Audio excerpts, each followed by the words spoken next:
Hello, greetings. I'm Diane Fox. I'm from the Anthropology Department here at Holy Cross, and it's a great pleasure to welcome into this conversation two strong advocates for children's rights and children's labor issues, Zama Coursen-Neff and Norma Flores López. Zama will be the first speaker. I'll introduce her now, and then in a moment after Zama is finished, introduce Norma. Zama is a lawyer by training, Deputy Director of the Children's Rights Division of the Human Rights Watch, and she's chair of the Global Coalition to Protect Education from Attack. Education in war zones, basically, is what she does. She regularly conducts fact-finding investigations in the US and in many places around the world, for example, India, Indonesia, El Salvador, Afghanistan, others, many others. Zama is the author of reports and articles on a range of issues affecting children, including access to education, police violence, refugee protection, the worst forms of child labor, and discrimination against women and girls. She is published on op-ed pages in major international and US publications, speaks regularly to the media. For the purpose of this talk, in particular, it's good to note she is author of the 2010 Human Rights Watch report, Fields of Peril, Child Labor in US Agriculture. This is based on research that she has done in 4 states, conversations, interviews with about 60 children under the age of 18. So please join me in welcoming Zama Coursen-Neff.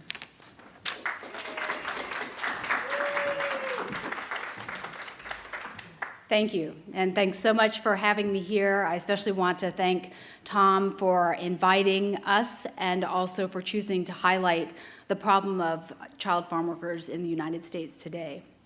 I've learned already a tremendous amount from the other speakers yesterday and today, and I especially appreciated the remarks both on children and on race in these morning's presentations that I think will do a lot to lead up to our discussion of children, most of whom are not white, who work in America's fields. There are hundreds of thousands of children who are working in agriculture in the United States at far younger ages, for far longer hours, and in far more hazardous conditions than all other working children in the US.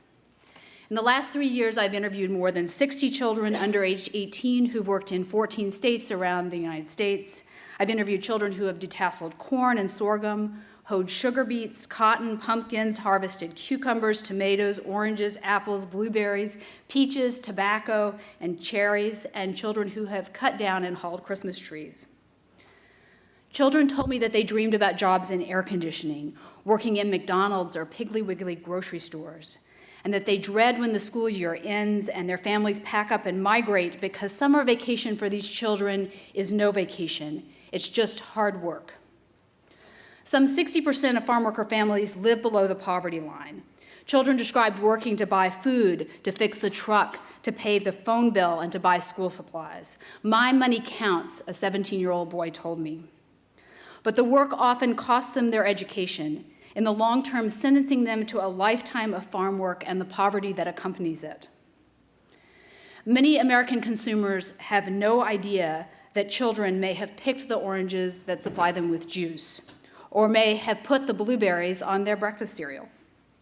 This session today is about child farm workers, but so that they are also not hidden from this presentation, Norma and I wanted to show you a short trailer from a new documentary called The Harvest. Inspired by Edward R. Murrow's Harvest of Shame, The Harvest traces the lives of several child farm workers through seasons of work and gives us the opportunity to see the faces of children we'll be discussing in the next hour and a half. Michael Harrington wrote eloquently about the poverty of farm workers in America. His focus was mainly on migrant farm workers, but devastatingly, much of what he wrote could be reprinted if The Other America was written today. He writes, "The harshest and most bitter poverty in the United States can be found in the fields." He describes hunger in the midst of abundance. Indeed, I would suggest that if Michael Harrington were writing today, he might find that farm workers are even more marginalized than they were before. Not only are they confined to some of the most dangerous, lowest paying jobs in America, not only are they hidden in rural areas, hidden by race, hidden by language, not only are they poor, with poverty rates today more than double all wage and salary workers, and average annual family income about $15,000 to about $17,500 a year. But farm workers are further marginalized by the failure of the states and the federal government to ensure basic labor protections enjoyed by many other workers, even though we know what those protections should be. And they are further marginalized by the overlay of immigration policies that leave them even more vulnerable, victimized, and unable to complain. But of farm workers, children are the most hidden and most marginalized. As Harrington wrote, those who need protection and cushions the most have it the least. Children are hidden in the law. Child farm workers are exempt from child labor protections that protect all other working children in the United States. Children are hidden in the data. Our best estimates are that hundreds of thousands of children are working in the fields, but government surveys don't even count children if they're under age 14 or if they work for a labor contractor. Children are hidden by gross labor violations that occur against all farm workers, some of which, unlike child labor violations, can be litigated. But those very serious violations that are affecting all workers can overshadow what is happening to the smaller group of children. And I would suggest that even it can overshadow them in the agenda of advocates and lawyers. And children are hidden by youth that may leave them less able to assert their rights, and hidden by inexperience. Their short lifetimes in the fields can teach them that dangerous, underpaid work, exposure to pesticides, and routine sexual harassment is normal. As Harrington wrote, those who miss out at the start find themselves at a new disadvantage. Since 2000, with the publication of the book Fingers to the Bone, Human Rights Watch has been documenting the dangerous conditions under which child farm workers work. Working closely with others, we have used this information to advocate for better protections for child farm workers. Today, I will give you a snapshot of the children who work in Americans' fields, drawing primarily from my own field research in 4 states, as well as interviews with dozens of children under the age of 18, as well as parents, health workers, teachers, government officials, farm operators, and others. And this was first published in the report Fields of Peril. I also did a bit of follow-up research in the last few years. If you're interested, you can find that report online, and I brought a few copies which are available out on the table to take. Now, for those of you who are not familiar with Human Rights Watch, it is a human rights organization, and our research is quite different from academic research, though I dare say that there are others in the audience who are better equipped than I to explain those differences. But Human Rights Watch's research is premised on objective, unbiased research, but then using that research for change, to be biased in favor of the victims. We typically conduct private interviews with victims. Those are typically at the heart of our research, but that information then is corroborated, and qualitative interviews are then compared with statistical information and other available secondary information. In this case, I conducted private interviews with a range of people, including children.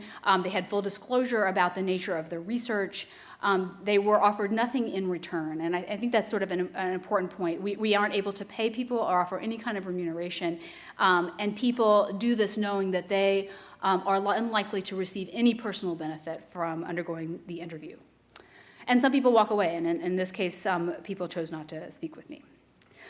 Then I compared that qualitative research, those interviews, with other information that's available, ranging from, for example, death statistics from the Bureau of Labor Statistics, the National Agricultural Workers Survey, government's child agricultural injury surveys, and other data, though that data on child farm workers is quite limited.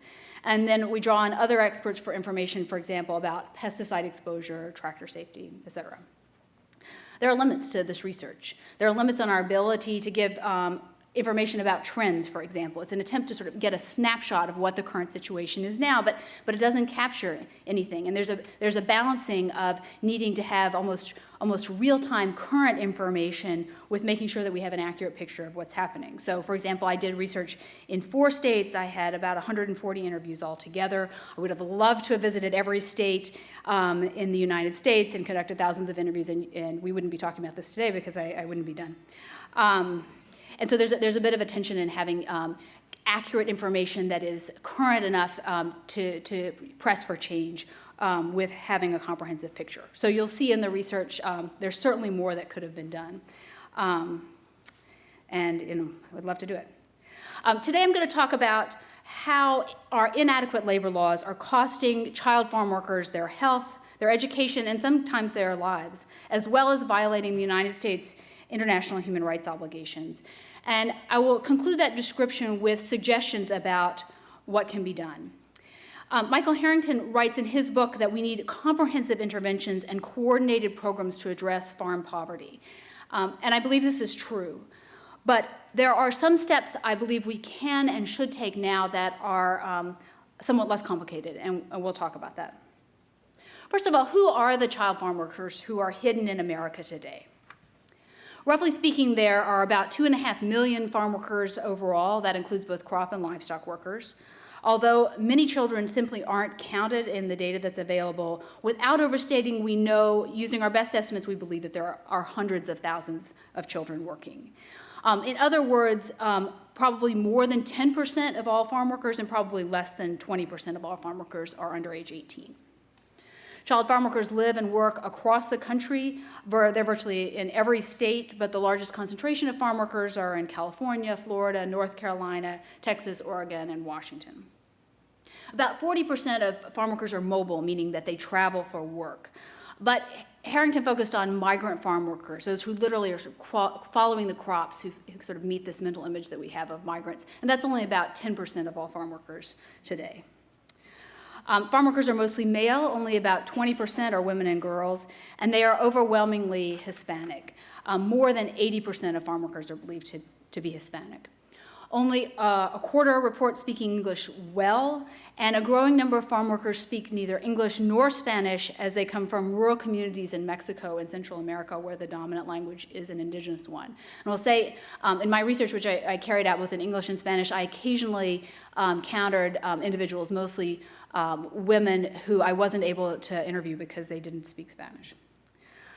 About half of all crop workers lack work authorization, and if you add in livestock workers to make up all of agricultural workers, that number drops to about 40%. In other words, when I'm saying work authorization, I don't necessarily mean citizenship, but are working legally in the United States. Children are probably more than half, given that a certain percentage of them would have been born in the United States to undocumented parents. But even where children are working legally, they are likely to have undocumented family members, leaving them still very vulnerable and unable to complain about their working conditions. How old are the kids that we're talking about? I'm using the internationally accepted definition of a child of anyone under the age of 18, which you'll find in the Convention on the Rights of the Child. Not yet ratified by the United States, but ratified by every other country in the world except the United States and Somalia.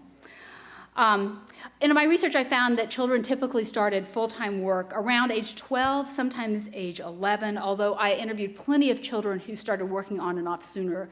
And the youngest person I interviewed, said they had started work. The youngest was age 7. I understand people occasionally find working children at 6.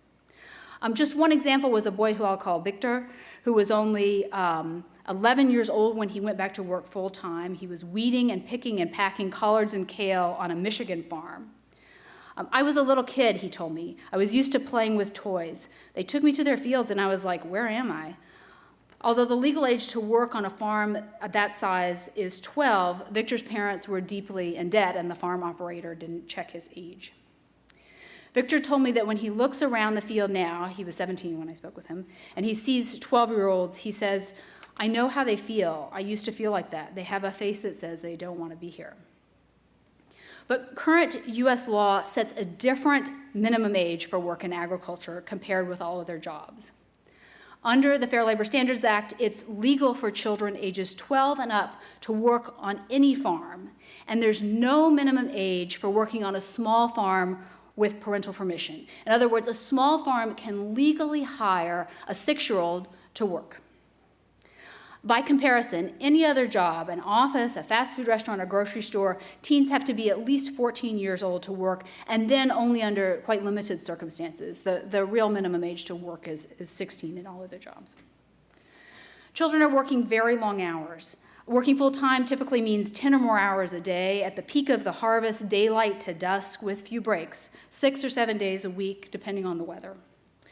One girl described to me what it was like to work in the fields when she was in high school. She said, "You change out of your clothes if you can make it and pass out.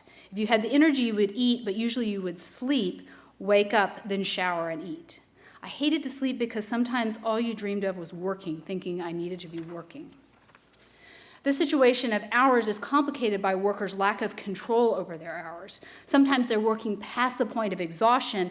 Other days they don't have enough work to meet their basic needs. And under current U.S. law, there are no limits on the number of hours that children can work in agriculture outside of school hours. By comparison, in all other forms of work, there are caps on the number of hours that children can work outside of school. So that 6-year-old, the farmer can legally hire on his small farm to work.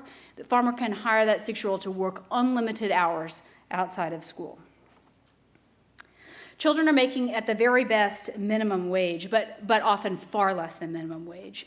Typical was what I heard in the Texas Panhandle, where kids were making $45 to $50 a day for 10 or more hours of work hoeing cotton. That's $4.50 to $5 an hour compared with the federal minimum wage of $7.25 an hour. In addition to outright underpayment, labor contractors or growers may use other unscrupulous practices to further cut farm workers' wages, from underreporting their hours to requiring workers to pick the first fat for free, charging for water, basic equipment, gloves, transport, ways of cutting down even that minimal amount that they're making.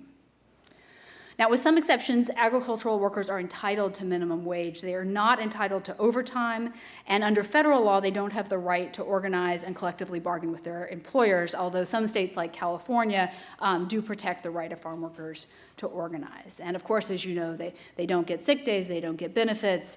If you're not working, you're not getting paid. Some payment happens on a piece rate. This is actually fairly typical in the harvest. It means the more you pick, the more you get paid. In theory, farmers are supposed to make up the difference if people don't pick enough to make a minimum wage. I never interviewed anyone who said the farmer had actually made up the difference. Harrington actually singles out piece work to associate with piece rate to associate with the exploitation of children. Indeed, what children pick on a piece rate basis is often credited to their parents. So when a parent gets a check, it will look like he or she could look like they're being paid a decent amount. But what you don't know from the books is that 5 people worked for that check. Even if the workers know that they are being cheated, the vulnerabilities that I've mentioned, immigration status, language barriers, and simply a desperate need for work, make it highly unlikely that they will report wage theft. And if they do, the U.S. Department of Labor has a very poor track record in pursuing those cases. A 17-year-old boy in Texas told me about that. He said, "It's hard, but since you need the money, you don't have a choice. It doesn't matter if they pay us a little because you need the money." Agricultural work puts children's health at risk and sometimes puts their lives at risk. Farm work, as we saw in the film, is the most dangerous occupation open to children in terms of fatalities. In 2010, more than half of all children who died from work-related injuries worked in crop production. But if you look at slightly younger children, at children under age 16 who died from work-related injuries, 12 of the 16 children who died from work-related injuries worked in crops. 12 out of the 16 kids who are getting killed at work worked in crops. Despite this incredible statistic, or indeed I would suggest as a partial cause of them, the law provides less protection for children working in agriculture. In all other sectors, children may not do work considered particularly hazardous for children until they reach age 18. But under U.S. law, children can do work, again deemed particularly hazardous for children, in agriculture at age 16. So for example, a 16-year-old who couldn't legally drive a forklift at Walmart or use a chainsaw at a lumber yard can do so absolutely legally for hire on a farm. And children are indeed doing such dangerous work, using sharp tools, heavy machinery. Children told me about driving tractors and climbing up tall ladders carrying 90-pound sacks of oranges. One boy told me that he had been using a chainsaw to cut Christmas trees since age 12. And as you might know, the Christmas tree harvest happens during the school year, so he was also missing school to cut Christmas trees with a chainsaw. Children described working with knives from the dollar store that they wore out in a month. And children showed me their hands that were covered with fresh and old scars. A 16-year-old who was cutting greens in Michigan said he had been cut so many times, you're bound to get sliced. When I was in the fields, I saw children working barefoot and working without gloves. And children described the pressure they felt to work as quickly as possible, even when they're sick, to earn more and to not get fired. Children are kneeling, stooping, and working with their arms up in the air for hours at a time, doing the same repetitive motions. And this can hurt their back, their knees, their necks, their wrists, particularly when their bodies are still developing. Children are working in all kinds of weather, from over 110 degrees in the Texas summer to snow in Michigan picking apples. And children are significantly more susceptible to heat stress than are adults. Just as an example, in 2008, a 17-year-old girl who was pruning grapevines in California died after her core body temperature reached 108 degrees. The problem of heat is, of course, related to the problem of access to drinking water, which far too often is not provided. And children describe to me bringing their own water and sometimes simply running out. In some places, people actually told me that they had to go and buy water before they went to work in the morning because the quality of water provided in migrant housing was too poor to drink. And one woman told me that she intentionally didn't drink water at all while she was working because there were no toilets. Children are also exposed to pesticides. Some are sprayed directly, as we also heard in the film. Others are exposed through drift and through residue. Many children described to me going back in the fields that were still wet with sprayed pesticides. And children described getting rashes, headaches, dizziness, and other symptoms that would be consistent with pesticide exposure. In addition to acute poisoning of pesticides, long-term exposure to pesticides is associated with cancer, brain damage, and reproductive problems. There's actually some quite interesting research that's being done out of North Carolina looking specifically at farm workers and pesticides, and to the extent they can, children, but because of limitations on research, a lot of that data is actually young people over the age of 18. Exposure is, of course, a grave risk to all farm workers, but it is especially a risk for children, again, whose bodies are still developing. However, EPA regulations, which govern the use and application of pesticides, make no special considerations for children. Just as an example, there are rules on how long, for a particular pesticide, workers have to be kept out of the field after pesticides are sprayed. Those rules are set using the model of a 154-pound male. They make no adaptation for children or for pregnant women or for people who don't meet that model. Only in Michigan did I interview any children who'd received any kind of pesticide training. Just as an example, there was a boy in Texas who also said he had never received any pesticide training, but he told me that he had been sprayed the year before because the crew leaders didn't tell them to get out of the fields. The fields are also a perfect environment for sexual harassment and violence, ranging from inappropriate or threatening comments to groping, sexual assault, and rape. Girls may be especially targeted because they are young and also because of a greater power imbalance that makes it even less likely that they will complain. Employers may ignore the harassment, or they may be the abusers themselves.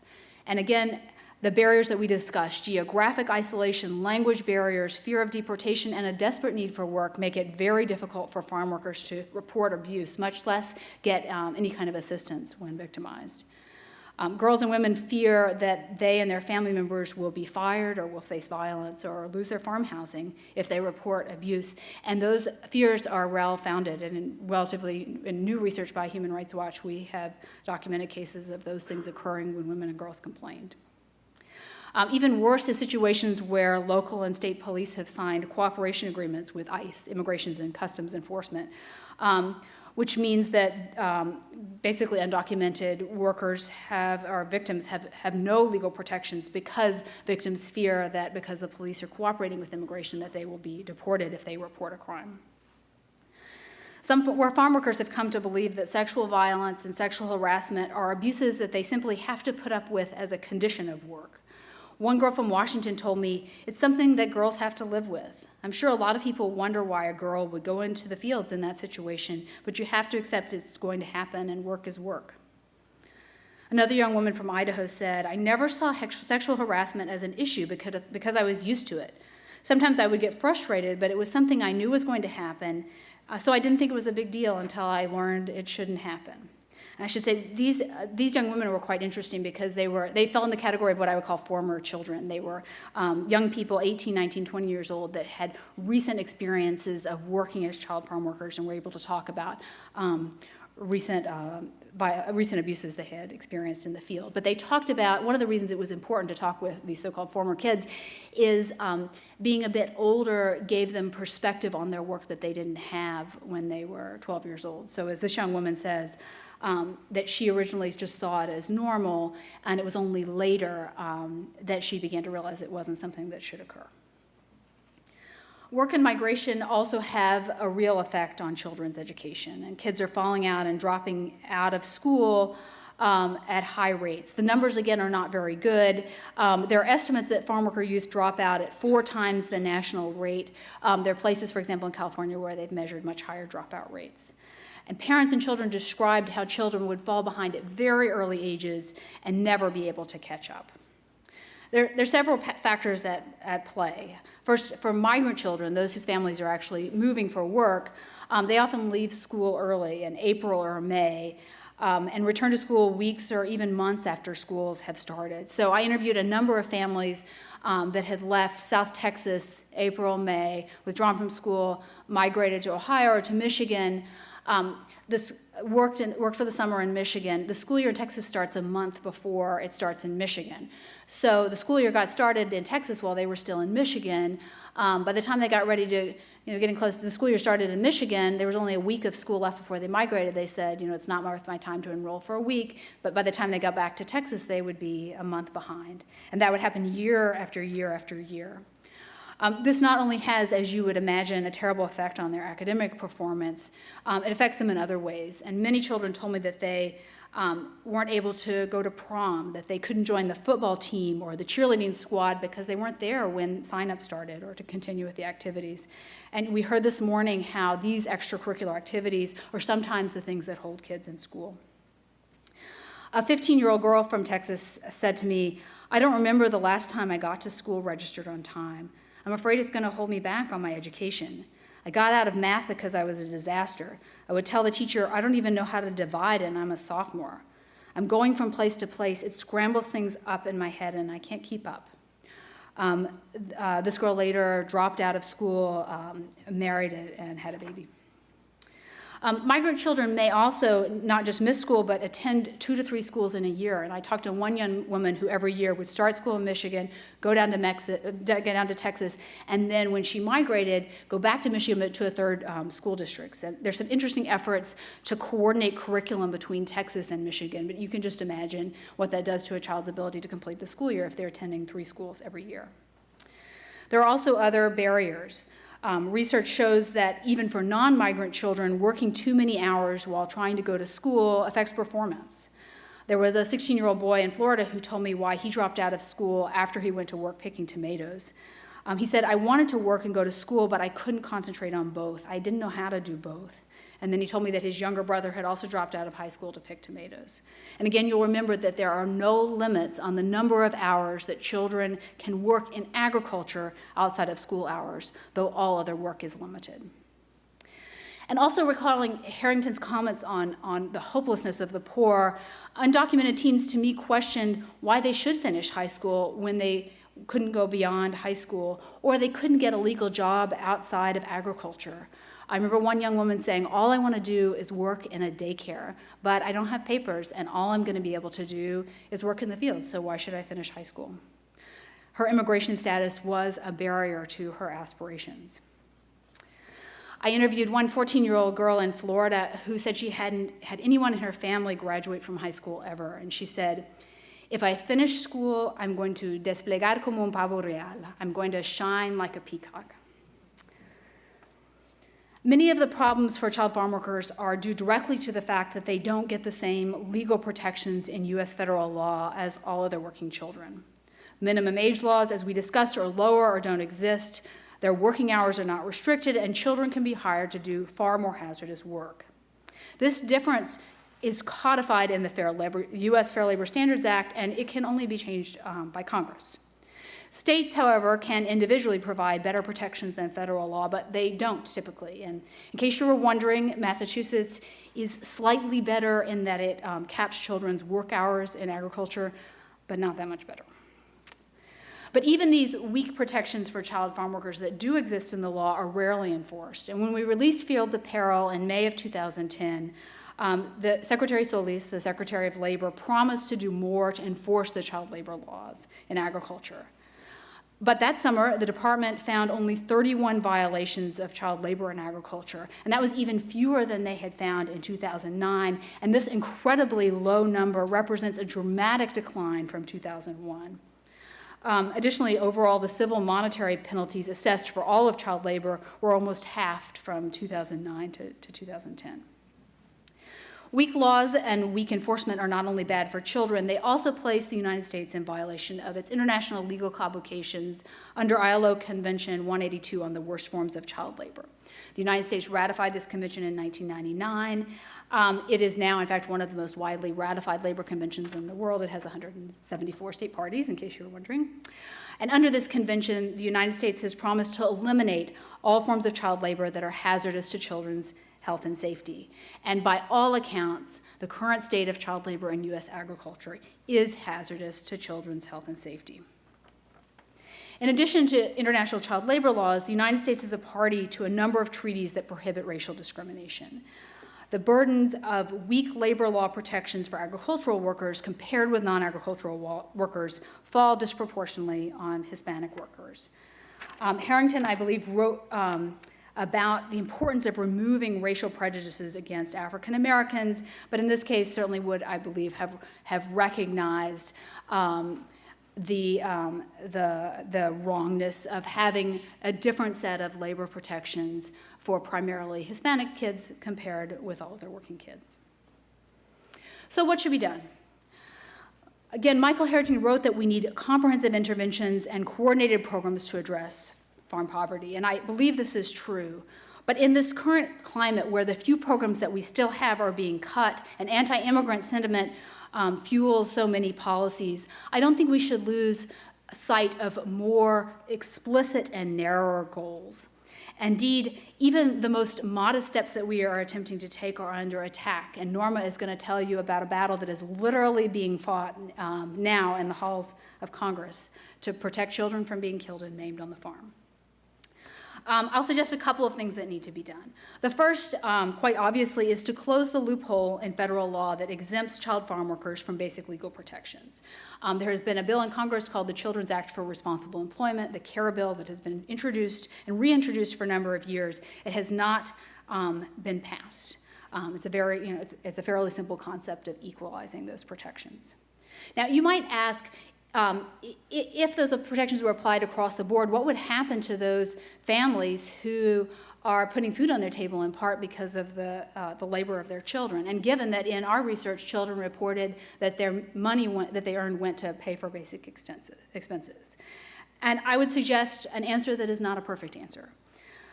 Though I would also note that we don't allow poor families in other sectors to take their children to factories or to mines or even to the office. Though we do let them take them to the fields that are far more dangerous. But we also ask this question of children and families. And a number of parents and children described waiting until their children reached age 12 to work legally, suggesting that where the legal age was set actually made a difference in their decision making. And I would suggest that having the law that sets that number, plus this traditional practice, makes it very normal to go to work at age 12, but the times, of course, have changed, and we have heard throughout the day the increasing importance of education and the long-term harm that is done to children who lose an education, both for their own personal development, but also for literally the sentence of a lifetime of poverty that dropping out of school entails. There was an interesting piece in the New York Times shortly after the report was released in 2010 that was looking at the situation of blueberries in North Carolina. And this was an area where the Department of Labor had actually done a pretty good job of focusing specifically on blueberries to the point where the growers got scared and they put up signs, so still during the school year, saying nobody under 16 allowed. School is still in session. And the New York Times reporter profiled a 16-year-old boy who was really mad about this. He said, I used to drop out of school and go pick blueberries, but I can't this year. And it's true that he was unhappy about that situation, but I'm not sure that keeping him in school at age 16 was a necessarily bad outcome. We also spoke with parents about this, and in some cases parents simply talk again, as we heard this morning, about this being their child's own decision, but parents also expressing regret for what had happened to their children.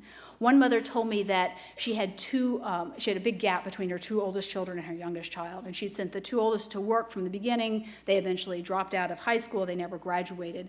After she saw what that had done to her oldest children, she decided to do something different for her youngest child, who was 9 years old when I interviewed her, and she said she's not working in the field. She's going to graduate from high school.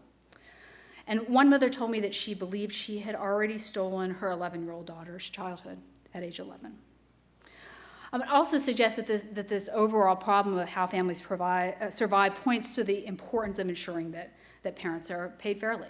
And the fact that so many parents are cheated out of wages to which they are entitled pushes their children into the fields. So first is equalizing the law. The second point is to protect children who are already working.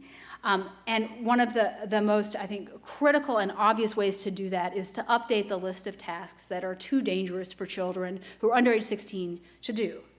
And in fact, the government is trying to do this right now. These regulations are actually set through the executive branch, and last year the Department of Labor, after recommendations being made to them for many years, finally published a proposed list of regulations that updated the list of tasks that were too dangerous to kids. It did things like update them for current technology, takes tobacco off the list in part because of green tobacco sickness, strengthens protections around tractors, which are some of the top killers of kids, and pesticides. And these new regulations, the proposed regulations, were based very explicitly on the best research by agricultural health and safety experts. These regulations also don't apply to family farms. In other words, if there's a farm that's owned or operated by parents, they can keep having their kids do work that experts agree is too dangerous and likely to kill and maim those children. But shockingly, the agricultural lobby has turned out in force against these new regulations. And tellingly, the media coverage has primarily focused on white family farmers to tell the story of these regulations. The typical face of a child farm worker, the Hispanic child farm worker, has in large part been absent from the media coverage. Norma's going to tell us more about this. She's been leading the charge in Washington, I dare say, to push back, to try to get these critically important regulations passed. She's also going to tell you about a few things that you all can do to help. Ultimately, I think we need much, much more, as Harrington alluded to. We need protections for adult workers. We need to collect simply better data on child workers. We need to fund programs that will remove barriers to education for farm worker children, and we need to fix a broken immigration system that fuels wage exploitation, that pressures children into doing dangerous work, and promotes the sexual abuse of farm workers. Sadly, I would suggest that the phenomenon of child labor is not truly a problem of not knowing about the problem, nor is it a problem of not knowing what should be done. We know that simply providing the same legal protections for farm worker children as all other working children would go a long way. I would suggest that this so far has been a problem of political will, of whose voice is listened to, and in this way, Harrington's call for us to be ashamed and angry about the treatment of the poor and to have vision in our sense of purpose about how to address the problem is extremely relevant today.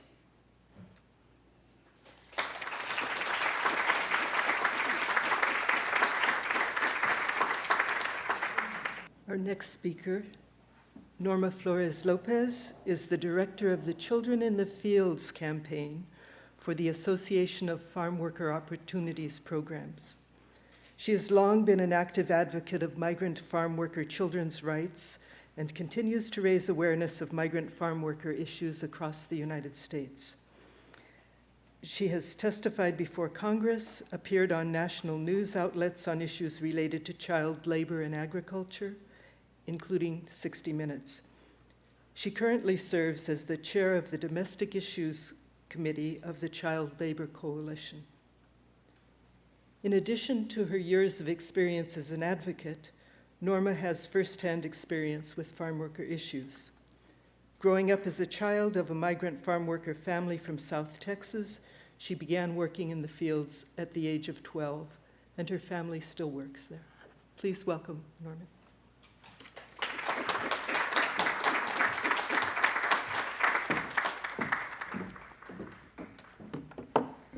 Buenas tardes.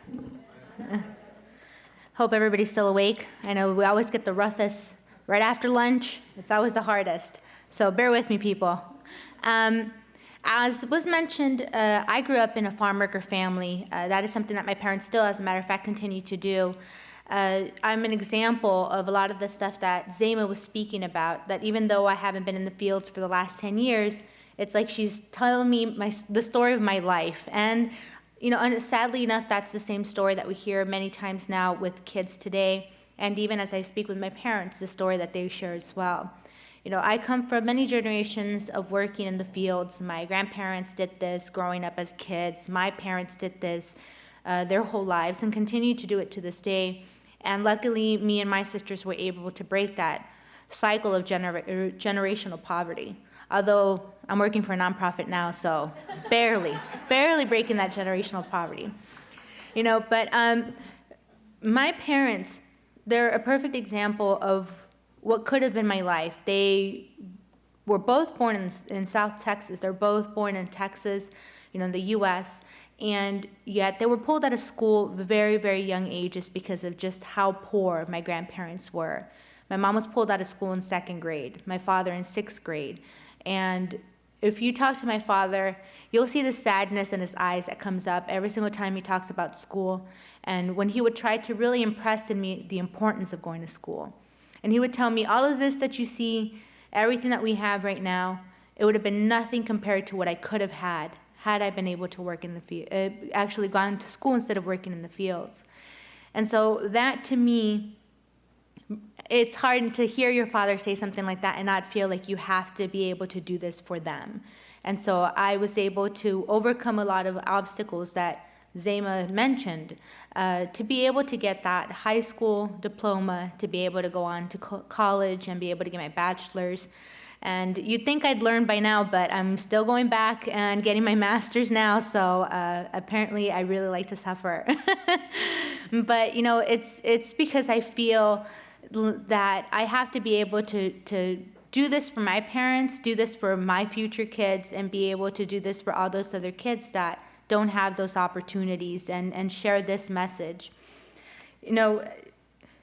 Being a migrant farm worker, on paper, it sounds like it's something that happened many years ago that it's hard to imagine happening today, of hearing stories of these kids having to go do long hours of work. I mean, when we're talking about the type of work that these kids are doing, it's not a full-time job the same way you experience a full-time job.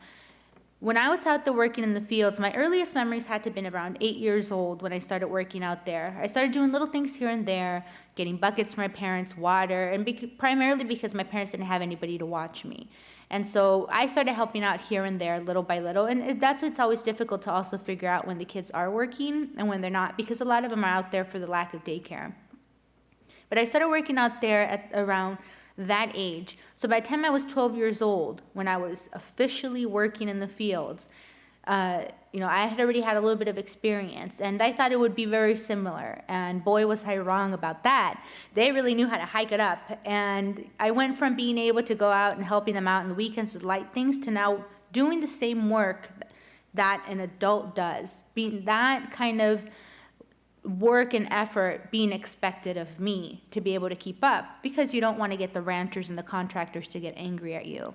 And so I was out there working not 40 hours a week, not 50 hours a week, but I was out there working 12-hour days, 7 days a week, weeks at a time, 3-4 weeks without any days off.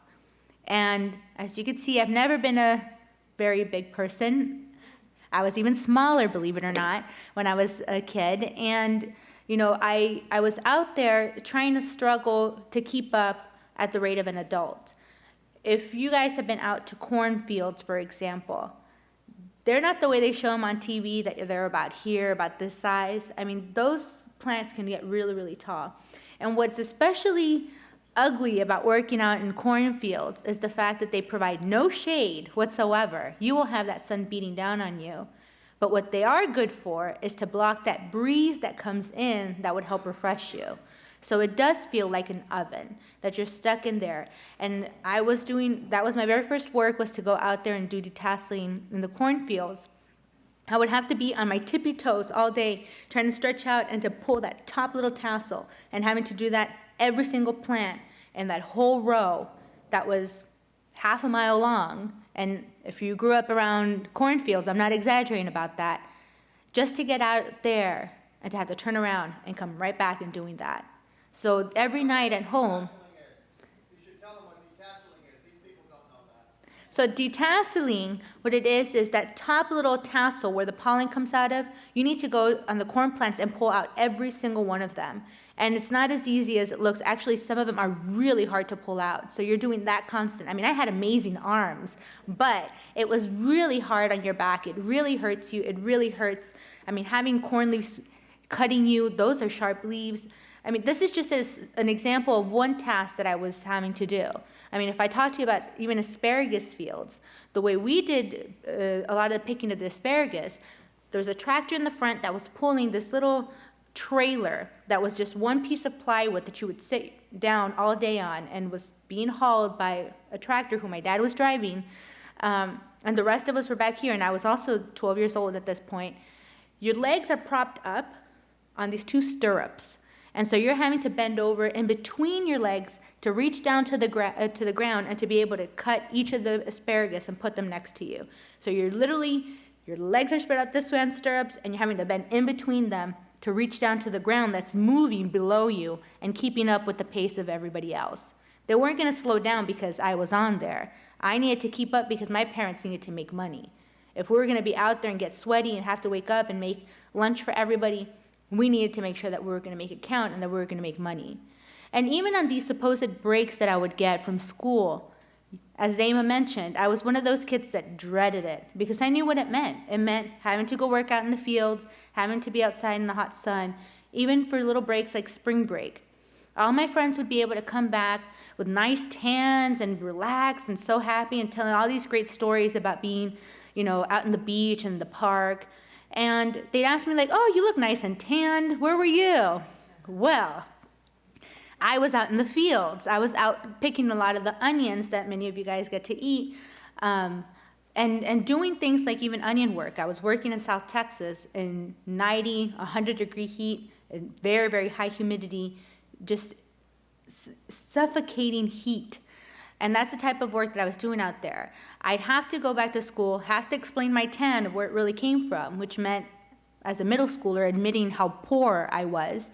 And I also have to explain the fact of why do I smell like onions. Because if any of you guys have ever worked in the fields, in onion fields, which hopefully none of you have ever had to, that smell gets on your hands and you cannot get that off. So a week of that, of soaking my hands in onion juice, I was going back to school smelling like onions, and that was incredibly embarrassing too. And to have to go up to my teachers and say, remember how you had to help me out at the beginning of the school year because I started school 3 months late? You're gonna have to help me out again. Because from that 1 week of working on the fields, using those big sharp scissors that are not made for kids, they're made for adults, and they're old and rusty, my hands would get so swollen that I would not be able to even hold up a pencil. Taking notes was impossible. So I was exhausted, I was smelling like onions, I was sunburnt, I was cut up, and my hands were useless. And I had to go back to school and try to keep up with the rest of my friends. And so this is something that you keep hearing over and over again about these type of stories from these kids. And I had one of the better stories. I mean, some of these kids that I get to talk to today break my heart. To hear a lot of these things, that is what I lived like, and I still feel like that's better than a lot of the other stories that don't get told. And so this is something that we're allowing our government to be able to do, these farms to be able to do. This is what our laws allow us to do, to be able to do this to kids. And so that is a little bit of what I'm trying to change now. When I go up to Washington, D.C., when I get to go over there and work on these type of issues, I'm one of the few people that came from the farm worker community.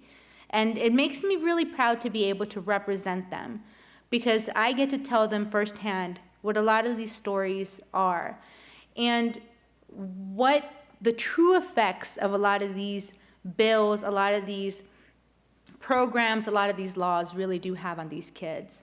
And so Zama mentioned a particular piece of legislation, well, it's not even legislation, it's regulation, the hazardous orders in particular.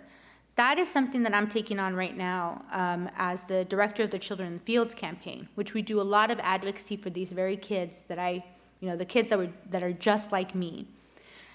The proposed regulations from the Department of Labor would simply update the list of the most dangerous jobs that are out there, an update that has not happened in over 40 years. These child labor laws were set 40 years ago, and they haven't been touched since then, despite the fact that there's a lot of machinery gets used out in the fields, a lot of chemicals that get used out in the fields. The fact that the landscape of the agricultural business has changed a lot, where it's no longer these small little family farms. Those have gotten swallowed by these huge agribusinesses. Those are the ones that are paying those lobbyists that are up there blocking simple regulations and laws that would be able to help keep these kids safe. Because a big argument that I get a lot of is, well, it teaches them the value of hard work. I could learn the value of hard work without having to be a 12-year-old working 80 hours a week, 3 weeks in a row. I don't need that lesson that young, that much beating into my head. There's so many other kids that didn't work out in the fields, that didn't work on farms, that learned that value of hard work, that were able to do it in appropriate ages, in appropriate settings, with appropriate hours. And so that is what we are trying to be able to talk about here, that they keep spreading this misinformation about it and keep acting like the reality is that it's going to attack and it's going to kill the agricultural industry if we keep these kids safe from jobs that we know are dangerous. And so that is the biggest battle that's going on right now, that on top of these, now that these regulations have been proposed, now Congress is starting to put in bills that would block it. Because what they're saying is that little Billy won't be able to go to his neighbor's farm and work to be able to save up for college. When they're forgetting about kids like me who were exploited, who worked really hard to earn almost nothing and have zero possibilities of one day owning our own farms. Because what they try to say this as, that these are internships. That has been told to me, that these are like internships for kids. Well, even interns get protections, and these kids have hardly any, and they're doing some of the worst jobs out there. And so what we are trying to be able to do now is to show that there is some common sense out there, that these rules are reasonable, that all we're doing is keeping kids from jobs that we know hurt them and even at times kill them. One death of a teenager is one too many, of any youth, of any person. And so that's what we are trying to be able to prevent. So that goes back to some of the action items of what you guys could be able to do and help us out a lot with. Because as I mentioned, right now, we are just so little compared to how much money these people have and how much they've been dominating the conversations out there. So you can be able to help us amplify those voices that we try to represent these kids, these stories that often don't get heard. Right outside, Zama put out a few of her reports, and along there are some sign-up letters that you guys could be able to fill those out. If you leave them behind, I promise I will get them delivered to Secretary Solis to be able to show her that there is support, that when she went out there and proposed these to keep kids safe, that she didn't make a mistake, that she did her job, and that we are here supporting her for doing her job. So those are the lists there, and there's also a sign-up list that you could be able to use in case you want to get more involved, in case you want to help us spread this message, because the best thing, the absolutely best thing that you can be able to do for us is to be able to tell other people about this. Don't just walk away with this information and just sit about it and forget about it, but go tell other people about this, because so many people don't know about this issue, and so many people don't feel like there's anything they can do about it. And that is the paradigm that we are trying to be able to change. We do have the power to make these changes and to save and to change forever the lives of these kids so that they don't have to continue this generational cycle of poverty and be able to have those opportunities that every other American child is promised. So I'll leave it now to questions. I was just wondering if you have a number that you could give me or tell me where I could find how many employers have been incarcerated for wage theft, maybe in this past year. Oh, overall, I have no idea. In fact, Is it? I've never heard of anything like that. I know we have a labor lawyer in our midst, whether it's prosecutable as a criminal offense at all. I mean, we can, in terms of overall numbers of employers, assessed civil monetary penalties, that's gone down from, I want to say, $4 million 2009 to about 2-point-something million in 2010. But that doesn't even tell you, one, that was for all child labor violations, and that's just monies assessed. Almost always those penalties are negotiated downwards. So when it comes to not incarceration, but for having to pay any kind of price, employers are facing, having to pay sort of basically less than $1,000 a child for a violation, a number that makes it a pretty easily absorbable cost of doing business. So it's possible that no one gets imprisoned from basically stealing from the poor, but a poor person stealing from the rich is pretty quickly incarcerated. Mm-hmm. It's an interesting point. First of all, well, I'm Diana. I'm from Brandeis, and I would like to thank you both so much. I've learned a lot from both of your speeches today, and it's actually quite embarrassing because I'm Mexican. I'm from Texas. Both of my parents are migrated to the U.S. from Mexico, and when my dad initially moved here, he was a farm worker, and I had no idea that any of this was going on. And it's very disheartening. And I would definitely like to spread your message, and I would like to talk to you both individually after this to see if it's possible for you to come speak to one of my classes. And another thing, just to touch on your question, I had the privilege of working in a law firm the past year, and the bulk of our work was contingency-based work, aiding mostly immigrant, undocumented workers who have been taken advantage of, who've performed work both, on the farm and out of the farm, and haven't been paid for it, or hadn't been paid adequately for it. And one of our cases, one of our bigger successful cases that we had was related to an immigrant farm worker, and he also worked countless hours. And this was in Oklahoma, and he worked countless hours, and he was paid a salary, so it didn't matter, how much time he worked or whatever. Not that it matters anyway, because FLSA does not, or overtime does not factor into farm labor. But we were able to get compensation for him, and we were able to somewhat, give him some back, or just help him out a little bit. Over the course of 2 years that he worked on this labor farm, he made $12,000. And we're talking 80-hour work weeks, just as you were discussing earlier.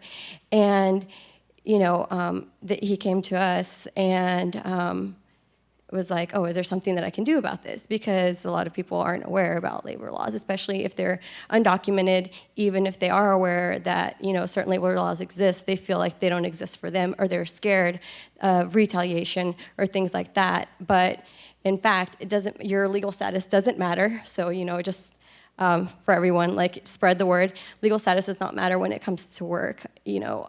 Everyone's protected under the law. Well, obviously not so much in farm labor, but, and I think that there is hope, and I feel like, spreading the word and obviously trying to participate as much as possible obviously helps, but more than anything, I really just wanted to thank you for the information. Thank you. Thank you. Thanks. I'm Roxanne Reddington-Wild from Action for Boston Community Development, and as the two of you were speaking about the harsh, exploitative labor conditions and how children are very much crying that they have to work, it struck me at ABCD in Boston, we're going into our 48th year of, at this point, trying to provide summer jobs for very low-income urban youth who are applying, well, they have been for 48 years, in the thousands to ABCD these are very low-income youth, to get jobs for about 6 to 8 weeks in the summer. Several years ago, actually, working with Brandeis, we did an analysis of the jobs, and I sort of totted up the sums. And indeed, what you're also saying about this money is vital to the families. The kids through ABCD's Summer Works programs were bringing in about 1/10 of their family's yearly income. But the contrast between trying to find the jobs and desperate to find a job, and these are jobs that are basically with nonprofits doing childcare, working in the zoo, working in the Sail Boston summer program, and versus working in the fields exploitatively. What in your dreams would be the summer opportunities that you would offer the farm children?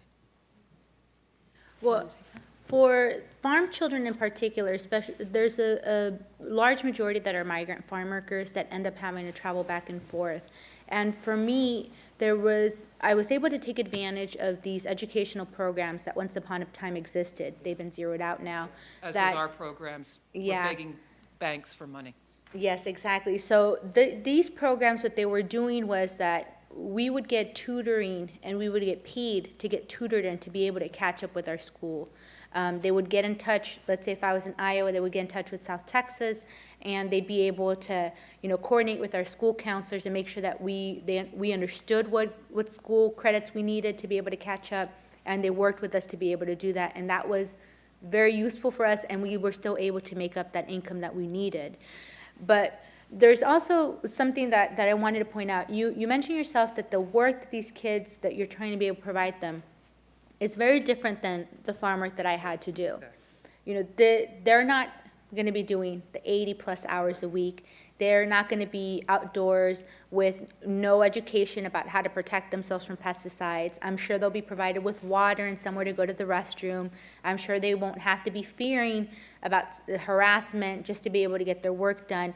These are kids that are going to have supervision, that are going to have limits, that are going to be made sure to have safe jobs. None of those things happen in the fields. There's the way things should be and the way things are. And these other groups try to paint it as it's ideal and there's just a few bad actors and we just need to make sure that these kids are getting watched carefully. But we know that that's not really what happens. And that's really what we're trying to be able to speak out about. Because all these kids, yes, they have that necessity to be able to try to help out with their family, and I can definitely sympathize with that. But when we're talking about an 18-year-old, a 12-year-old, as Zama was mentioning, with the chainsaw out there to try to be able to make below minimum wage, I think that really paints the huge difference between the two. Exactly. Thank you very much. Thank you. My name is Lawrence Clifford, and I really do thank you for your talks this afternoon. I'm very familiar with the area of South Texas from Brownsville to Del Rio from another point of view, so maybe afterwards you can tell me where you're from. But I just wonder, for the sake of this audience, that your biggest opponents are probably places, institutions such as Archim Daniels Midland, who provide lobbyists to oppose the laws, regulations that you're trying to change. And what can you say to the audience about the cost? Because that's what they're going to say to, let's say, the Massachusetts delegation, that there's a cost to this. Well, there's sort of two different sets of arguments. One is the argument about raising the minimum age and restricting hours for kids to work. And even farmers themselves have come out and said, we don't need kids in order to survive. And this came in the wake of some high-profile, a lot of press around a particular blueberry grower in Michigan. But they came out and said that there wouldn't be a cost to farmers to not having the youngest kids work. Then there's this sort of separate issue around these new proposed regulations, which restrict some of the jobs that kids under the age of 16 can do. And again, there's not any obvious cost associated with saying a kid can't get on a ladder over 6 feet tall, a kid's ability to handle pesticides is restricted. And so, I haven't heard the opposition making a lot of cost arguments. What they have been making to the regulations is arguments about training kids and claiming, often inaccurately, that these are going to apply to the family farm. Thank you.